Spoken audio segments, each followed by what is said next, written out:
Hello ladies and gentlemen, and it's time for another comparison. This time we are comparing the Bandai of America Blaze Megazord with the Bandai of Japan's Gekiatsu Dai-Oh from Ninja. Oh, this guy over here is from Ninja Steel.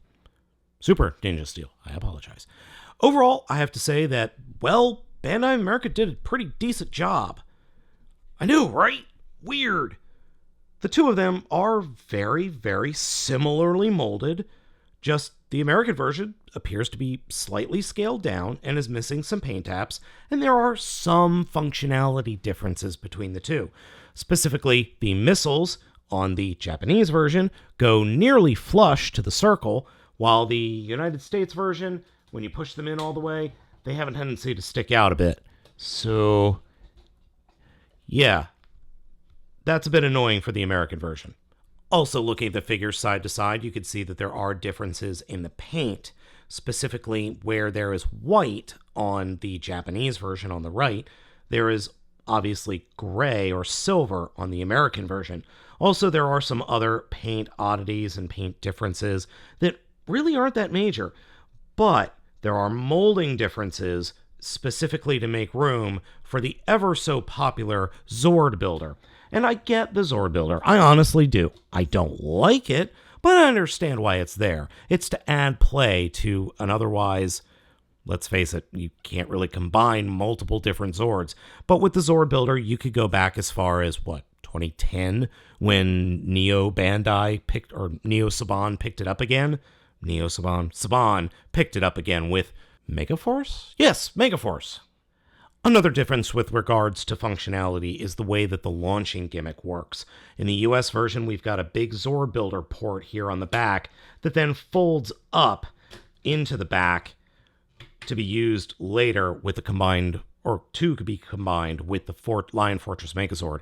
While here on the Japanese version, there's just a peg that folds up like that, and then an actual turning gimmick with spring-loaded missiles for the launching gimmick.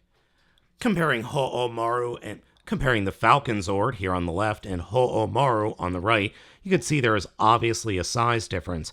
But in terms of paint, there's not that big of a difference, other than the fact that, white plastic was used on the bottom, where silver was used here on the American version. There are minor differences, except for, there are minor differences in paint and assembly because they do function differently, but overall they're very, very similar. Next up are the Serpent Zord, which we have here on the top, and Seiryu Maru on the bottom. As you can see again, molding very similar. Heck, even the dragon pattern, scale patterns are almost identical. The only real differences are some paint here and there, and some design choices, we'll say. Here, Zord Builder parts are on the USA version, not on the Japanese version. I still like the Japanese version better because it actually just looks better, but I do respect the USA version because it's really, really close. And it's the same story with the Piranha Zord and Byakuya Maru.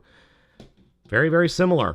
And Byakuya Maru also has a little bit of a tendency to fall back, though he is more top-heavy than the USA version, which just flops back. Again, very similar molding, very, very close to being exactly the same.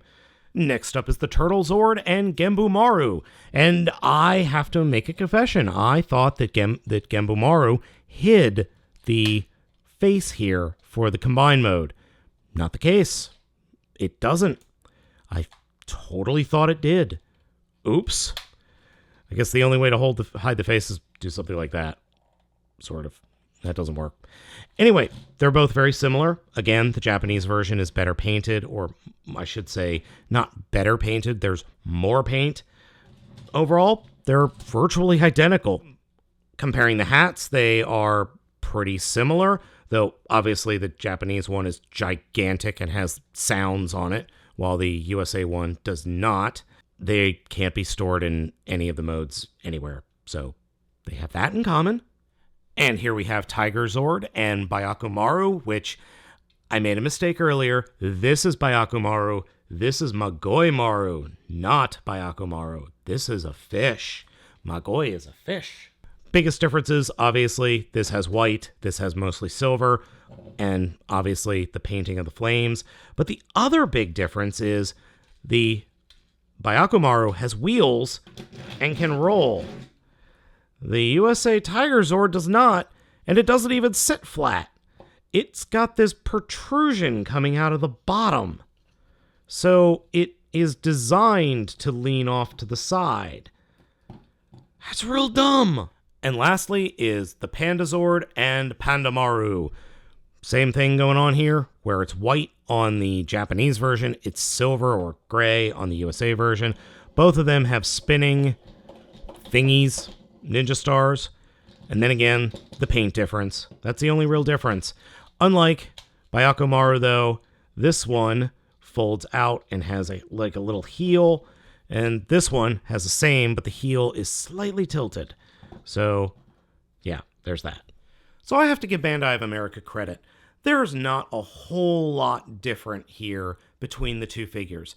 I still think the Japanese one is superior, but you know what? The USA version, or the Blaze Megazord, is perfectly fine. I understand why they made the changes they did, and it's fine.